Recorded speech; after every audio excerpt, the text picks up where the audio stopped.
All right, hi everyone. My name is Juan Gonzalez, and I am going to get us started here today. You are joining in on a kind of a plenary presentation today about building currency for teacher pathways. A little bit of an update about the College Career Pathway Endorsement and new scholarship opportunities that have come about in the last year, with a particular focus is going to be revealed today on the Minority Teachers of Illinois scholarship program. We're going to go through a series of introductions, a little bit of background on the College Career Pathway Endorsement, a brief mention and kind of background on the Golden Apple Scholars Foundation program and kind of some of the currency and benefits of the pathway endorsement in that program. But then we're going to do a very significant deep dive on the Minority Teachers of Illinois scholarship program and kind of the link to the College Career Pathway endorsement. I highly encourage everyone to make active use of question and answers in the chat box here today. I will be kind of looking at that chat box and kind of flagging questions for some of our speakers. This webinar is obviously being recorded, and I've put the link to the slide deck in the chat box, but I'll be doing that at various points throughout the conversation here today as well. As I mentioned, my name is Juan Gonzalez. I'm with Education Systems Center. I'm the Pathways Director. And Sam, why don't you go ahead and introduce yourself as well? Sure. Hi, Sam Nelson with the Illinois Student Assistance Commission, ISAC. We're the state agency that administers the Minority Teachers of Illinois Scholarship. So look forward to sharing information about that later. Thanks. Great. No problem. Thank you. So I thank you all. And then kind of our next road here is a little bit of background on the College Career Pathway Endorsement and the authorization process for high school districts to be in alignment with the pathway endorsement process. So as many of you might have heard or kind of have come to hear about, in 2016 was the passage of the Post-Secondary Workforce and Readiness Act. That law had many components to it, including the scaling of 12th grade transitional courses, the PACE framework that is being implemented at statewide, and some pilots for competency-based education. Most notably, the legislation also contained information and definitions and requirements for the passage of a college and career pathway endorsement on high school student diplomas. The College Career Pathway Endorsement is something that a high school student can earn on their diploma upon completing certain activities and certain tasks that make up a robust pathway. That student would need to complete a set of individual planning, some work-based learning, a series of career-focused instructional sequences, which include some early college credit, and the student must also kind of place and guarantee themselves ready for post-secondary education by placing into non-remedial education at the post-secondary level. What would happen is high school districts get authorized to grant the pathway endorsement on eligible students, and then would track this kind of which students within their high school district earn that endorsement, and it is marked on their transcript and their graduating diploma. Here at Ed Systems, we like to talk about that those students who come to earn the College Career Pathway Endorsement are uniquely college, career, and life ready. And by definition of earning the pathway endorsement and kind of and completing the activities within it, we say that those students have some certain set of foundational skills that are applicable for all careers. They're generally employable, have experience in the workplace or with an internship or kind of project-based learning, have a familiarity with kind of general entry-level employment procedures and skills. Those students are also going to be uniquely accelerated towards a career area. They're going to have multiple years of coursework as a result of the endorsement, multiple years of coursework in a certain industry sector. That includes education, health science, manufacturing technology, information technology, so on and so forth, right? And as a result, not only are they going to have multiple years of coursework, some of that coursework is going to be for early college credit and go beyond traditional high school CTE career technical education coursework, and is going to include some general education coursework that complements and expands on their knowledge in preparing them towards that industry sector. And last but not least, by definition, those students who graduate with the College Career Pathway Endorsement are going to be academically ready for college. They're going to be either passing a transitional math, transitional English course, have sufficiently high SAT, or pass an early college credit in math or English, so that when they enroll at a post-secondary institution, they are avoiding remedial education and kind of starting off on the right foot forward in terms of math and English and other general education requirements. And for these reasons, we like to say that the students who earn the college career pathway endorsement are uniquely attractive and especially kind of desirable for post-secondary institutions. They have a higher likelihood of success. Moreover, they're going to have a higher likelihood of confidence of their potential major and already have some coursework with under their belt that accelerates them towards that major as well. In the area of education, these students are going to be uniquely well prepared or well suited for kind of programs and scholarships uniquely tied to kind of educational teaching or teacher preparation programs as well. For those districts for those of you who might be on the call, who might be new to the college career pathway endorsement process, either from a high school district or maybe a local community college, I'm gonna give a brief overview about how your region could be authorized for the pathway endorsement and what that means in terms of student dynamics as well. State Board of Education has published on its website kind of this unique flow chart so that new districts and new organizations can understand the kind of the college career pathway endorsement process, but I will break down sections of this chart one by one. First and foremost, if you're a new high school district, you would have to start here. You would reach out to ISB to let them know that you're interested in having your district authorized for the pathway endorsement, and you would submit an initial kind of preliminary application, like a one-page document, giving kind of like school district information, contact info, and kind of projected pathway endorsement area. You're also going to get access to an online platform where you're going to upload the component parts of your pathway or the activities that would help a student fulfill the requirements of the pathway endorsement. That includes things like the courses that are going to be available as a part of the pathway, the work-based learning, the employer partners, the early college credit post-secondary partners, and the dual credit or kind of articulated credit opportunities. Things of that nature are going to be uploaded into the platform and reviewed by ISB. From there, once you're authorized by ISB, then your school district is going to be reporting annually if you're still giving pathway endorsements in a particular pathway area and which students and how many students have earned that pathway endorsement. You're going to get a series of like seals or stickers that are going to be able to be placed on student diplomas, but then the district is really on the hook for tracking through their internal systems, whether it be student information systems, a portfolio model, or things of that nature, tracking which students have checked off the boxes and earned the pathway endorsement by completing all the required activities. Lastly, students kind of complete the activities of the pathway endorsement. They demonstrate evidence of completion, whether that be the course sequences, the work-based learning, the academic readiness, and then kind of they graduate high school with this marking on their diploma. For those who may not know, the Illinois State Board of Education has a website with more information and more details on this process. I believe that I have linked, let me see if I can. On their website, they have a series of resources about how to kind of like navigate the online platform, what information you're going to need to collect around the pathway endorsement and the application process. I want to kind of make a big plug here for those of you who have not yet applied for the pathway endorsement and are currently implementing a education pathway. You're not too late to get your pathway authorized by ISB for the college career pathway endorsement. On your screen are kind of the primary contacts for the pathway endorsement process with the State Board of Education, but also you should feel free to reach out to me at Ed Systems that can help connect you with ISB and help you navigate these processes as well. Or if you want to do a preliminary check that you are kind of offering all the sufficient aspects of the pathway endorsement, we're very glad to support and aid in this process. I want to take a quick opportunity to kind of highlight some of our recent success of the last year with the Golden Apple Scholars of Illinois program.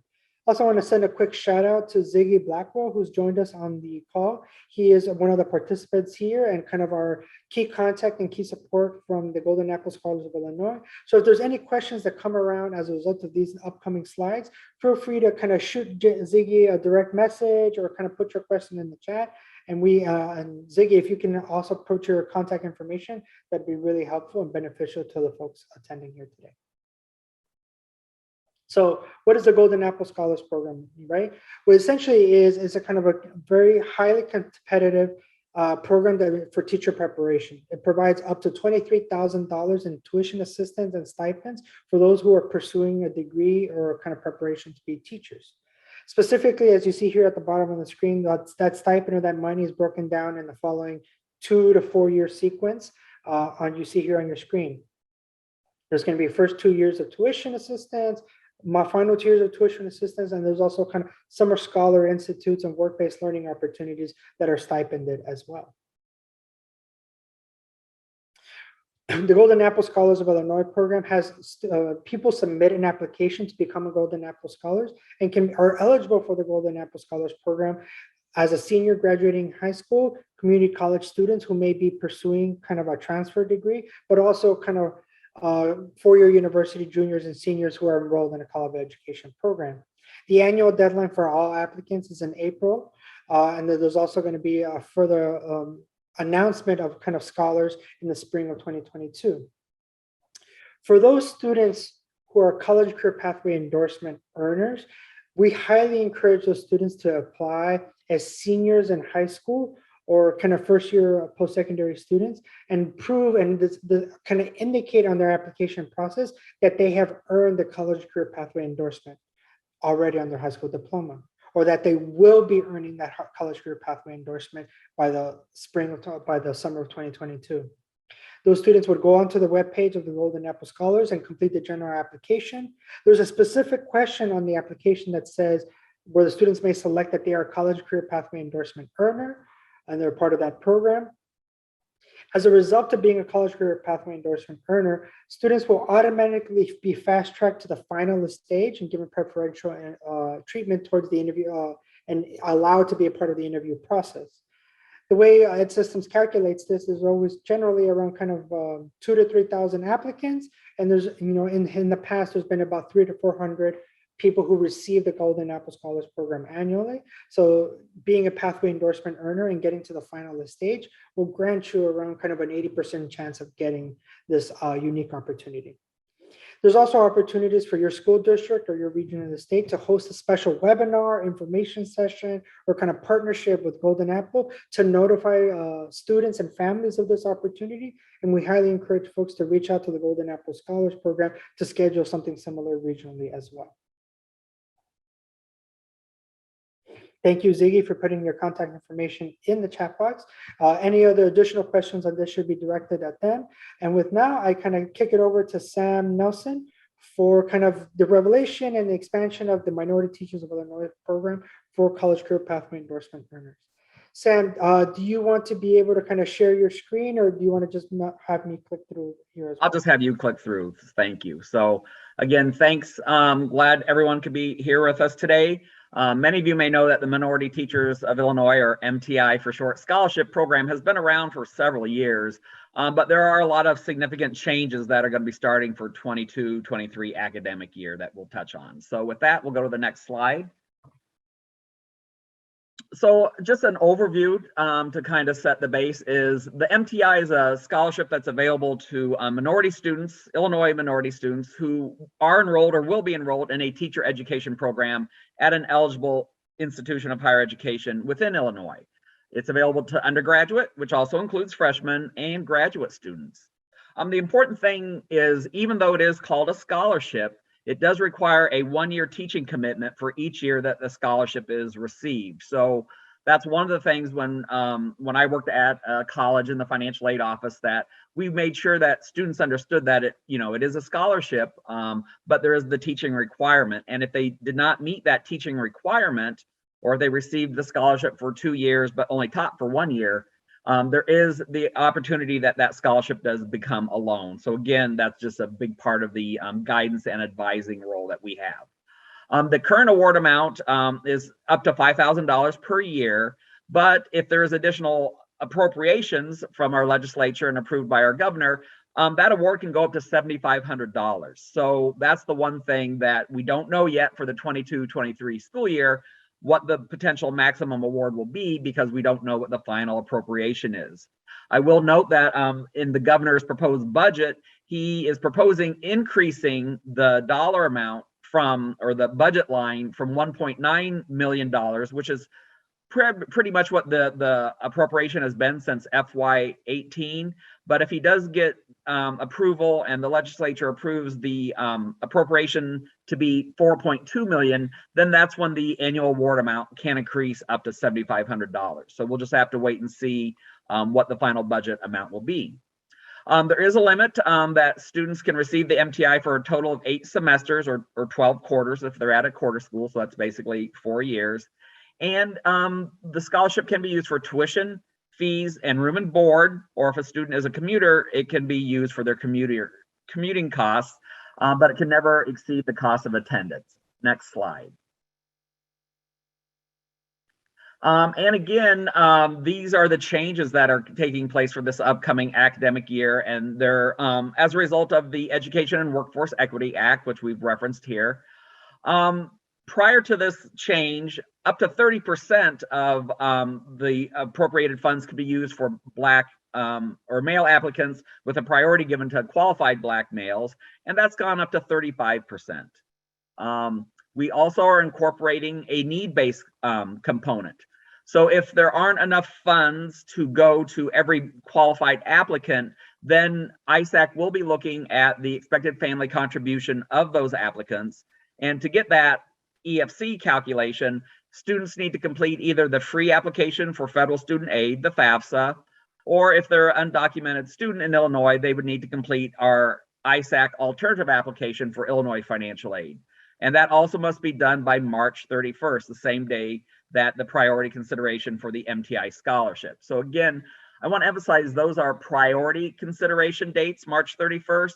If for some reason a student completes it in April or later, they can still apply for it because again, if we have the funds available, we want to award them. So that's why we're very particular in calling it a priority consideration date and not necessarily a deadline date. Next slide. And this is also a change. Typically before this legislation changed, students had to typically, in most cases, be a sophomore because most colleges and universities wouldn't accept a student into their education program until that academic year. But now that we have the ability for high school students to enter as a freshman with the CCPE or the College and Career Pathway endorsements on their transcripts, and as long as they commit to enroll in a course of study leading to teacher licensure, then the college can certify that student as eligible for the MTI. And I'll talk more in a few slides about what the actual application process is and the role of the college university certifying a student as eligible. And again, you can see the next slides here is if we do reach that, I'll go back one. I meant the bullet points, thanks. The award amounts do increase up to $7,500 if we do get that 4.2 million. And then also, in addition to reserving some funds for qualified male applicants, we also would have additional funding reserved for bilingual applicants, people who are certified as bilingual. So again, just letting you know where we're highlighting some of our priorities if the funding comes through. Next slide. So again, these are overall criteria. They must be a U.S. citizen or eligible non-citizen and meet the undocumented student criteria of the Illinois RISE Act. And if people have questions, we can talk more about that, but that's been around since 2019. Be a resident of Illinois, be a minority student of either African American / Black, Hispanic American, Asian American, or Native American origin, or a qualified bilingual minority applicant. And I will say that the references to minorities, and we'll talk a little bit about this in definitions, that comes in statute in our administrative rules. And I know some people have different terminology that they use, but just so you know where our terminology is coming from. And they have to be a high school graduate or the recipient of a high school equivalency certificate. Next slide. So again, in addition to meeting those basic criteria, students must be accepted or actually enrolled on at least a half-time basis at an eligible institution of higher education. And then they can be already licensed to teach, so that's where they're looking for an additional teaching endorsement or a master's degree. Or as noted here in bold, they have received one or more of their CCPE endorsements on their transcript, which then the college would have that information to do the certification. Next slide. Again, one of the things, if the student is at the sophomore or higher level at the college, they do have to be maintaining what we call satisfactory academic progress at the school, as well as have a GPA of 2.5 on a 4.0. And again, this is something that the college or university would be monitoring. They cannot be in default or owe any refunds on any federal financial aid, such as student loans or any other state or federal grants. And as I mentioned before, there is a maximum of receiving this MTI scholarship for 8 semesters or 12 quarters, which is the equivalent of 4 academic years. And ISAC does offer other education scholarships. So we want to note that a MTI recipient cannot also receive funds through our special education teacher tuition waiver program or through the Golden Apple Scholar of Illinois program at the same time. Next slide. So again, here's where we get into our definitions of the different minority groups as outlined in the statute for the MTI scholarship, as well as the ISAC administrative rules. I won't read those all to you. They'll be available on the slide deck. Same way for Native Americans. And then again, the statute does define what a qualified bilingual minority applicant is: someone who has a state sealed biliteracy from the State Board of Education, or they have a passing score on an educator licensure target language proficiency test. Next slide. So again, let's talk about the teaching requirement, because again, that's just so important that students understand that, you know, if they change their mind and they decide they don't want to, you know, continue in their teaching profession, that the scholarship becomes a loan. And there are requirements at what type of schools a student has to meet that teaching requirement. As the first bullet notes there, the teaching obligation must be fulfilled at a nonprofit Illinois public, private, or parochial preschool, elementary, or secondary school with at least a 30% minority student enrollment. So that's very key. And that could have an impact on what schools regionally and geographically are available to meet that requirement in our state. All recipients must begin teaching within 1 year following their end of their program of study, and they have to teach full-time for 1 year for each year that they receive the scholarship until that obligation is fulfilled.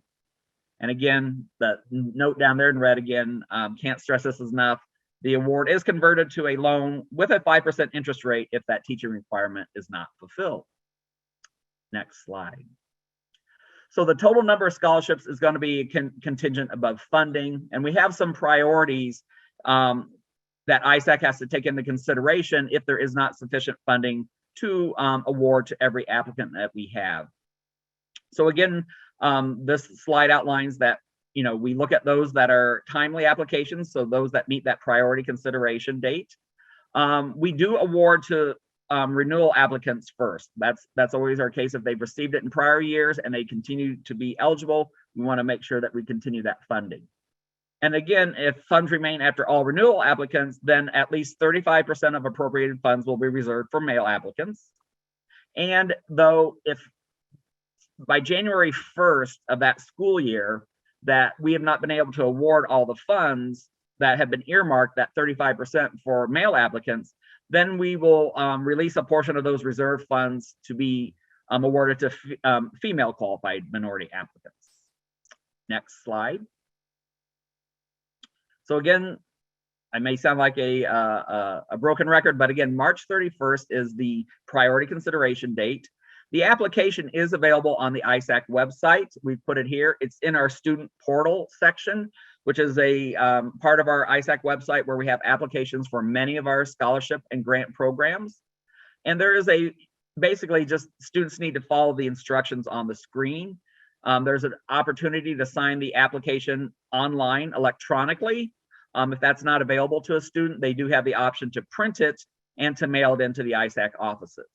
The one thing to note is that this application, which students will have to put in their social security number, or if they're an undocumented student without a social security number, we have an e-signature process, but it does serve as their promissory note.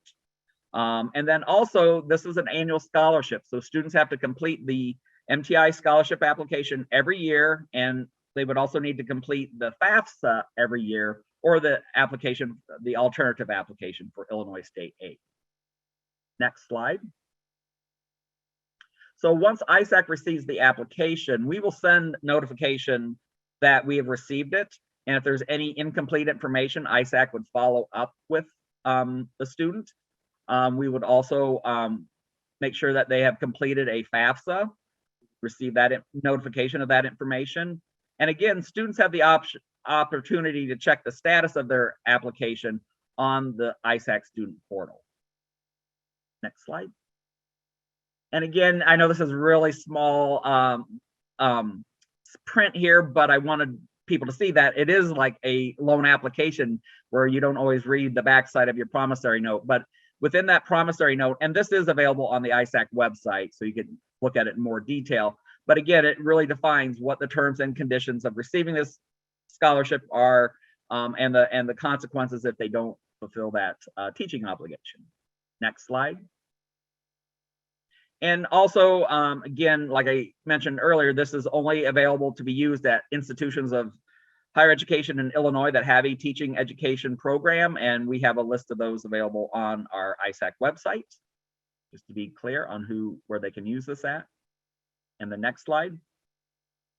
So again, typically we make the application available in December prior to the award year, but with this change for the 22-23 year, we didn't have it up and available until after January 1st, because that's when the law actually took effect. So this was made available right, I believe, on February 1st. So as I mentioned, students will apply on the ISAC website. ISAC gathers all the applications for MTI, and they would indicate what college, the student will indicate what college or university they plan to attend and use the MTI. By providing ISAC that information, ISAC can then route that student's application data electronically to the appropriate college or university, because it's the college and university that is actually going to certify that a student is eligible for MTI based on if they're a continuing student, what their GPA is, and if they're meeting that satisfactory academic progress. If they are a freshman student who is coming in with a CCPE endorsement, the college would have access to their high school transcript that would note that. So again, and every college and university has a different process for how they apply or have students apply for financial aid in addition to the free application for federal student aid. So it's really important that students are communicating with their colleges and universities regarding the financial aid process. But it is the university that would certify a student as being eligible. And again, once ISAC receives that certification and we know what the appropriations are, then we can let the students know, and basically the colleges know, what the award amounts will be. Next Sam, slide. is ISAC going to be, when a college has to certify, will ISAC kind of have a line or a process by which, they will say, is a student a minority quality applicant? Does they have this GPA? Are they an earner of the college career pathway endorsement? Yeah. Do you expect it to be like a question in that way?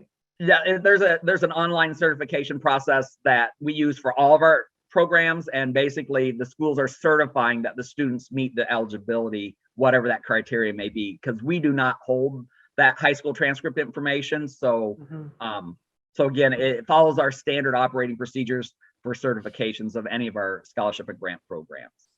Great, thank you. Next slide. So again, once we receive that certification information that the student is eligible, or if they're not eligible, ISAC would be communicating to the students who did apply. And again, we have our standard procedures where college and universities receive the information electronically from ISAC, so they know that they can move forward. Because that's one of the things too, and our college and university partners know this very well, is like for our monetary award, the MAP grant programs, any of the programs that the state provides appropriations for, even though ISAC administers them, the payment actually comes from our state comptroller's office. Next slide. Now, in addition to high school students now being eligible to apply for this, if they have their CCPE on their transcripts, one of the things that colleges and universities need to do is make sure that they're having informational sessions to make sure that their students of color on their campuses who are in an education program are aware of this MTI scholarship, in case they aren't. I know one of the requirements colleges and universities have is to make sure that their student handbook has information about financial aid opportunities. but I think we all know, myself included as a college student, I didn't always read all the information that I was supposed to read. So again, having these standalone informational sessions, whether they're in person or virtual, they can have more than one, gives college and universities a lot of flexibility, but it is something they have to proactively do. And as I was looking at just some data that I found, within Illinois, there is a huge teacher-student diversity gap. The information that I was able to find, the most current information was that 52% of students in Illinois are students of color, but only 16% of our teachers are teachers of color. So again, that just really shows the importance and the continued need for the MTI scholarship. And we're glad that we're able to kind of expand the pool of applicants that the CCPE has offered us. Next slide. Sam, there's a question in the chat box Oh. about kind of defining a resident of Illinois. Yeah, that's in our ISAC administrative rules, but real quickly, if they are considered an independent student for financial aid, which most of our high school students are, if their parents are considered residents of Illinois, living in Illinois, then that carries through to the dependent student. If you're an independent student, which typically for financial aid, you're age 24 or above, you have to live within our state within a 12-month period, and there's documentation requirements that we explain on our website through our administrative rules. So hopefully, and people can always follow up with ISAC afterwards if they want to get more into the details of that. Thank you. Sure. And then in addition to having these general information seminars or workshops that talk about MTI, one of the new requirements for the 22-23 school year is that each MTI recipient at the institution has to meet with their academic advisor at least once. So if that wasn't already happening, this is a requirement that the colleges and universities meet with their MTI recipients at least once. And really that is to make sure that the student is on track to complete their education program at that school. Because that's another thing. It's one thing if a student, receives MTI and then they decide not to pursue a teaching career, then that's going to be, an indicator that that scholarship is going to end up becoming a loan. Same way, if a student does complete their MTI, scholarship education program, they become a certified teacher. But again, if they are not meeting that teaching obligation at a school that meets that 30% minority status, then that's also something that would trigger that scholarship to become a loan. So again, we can't stress enough the importance of making sure students understand not only the benefits of receiving the scholarship funds, but what are their requirements in fulfilling their teaching obligation. Next slide. And again, while I focus primarily on MTI today, I did want to highlight that there are other scholarship programs that ISAC helps administer. In addition to MTI, we have the Special Education Teacher Tuition Waiver. We have the new Early Child Access Consortium for Equity Scholarship Program. We are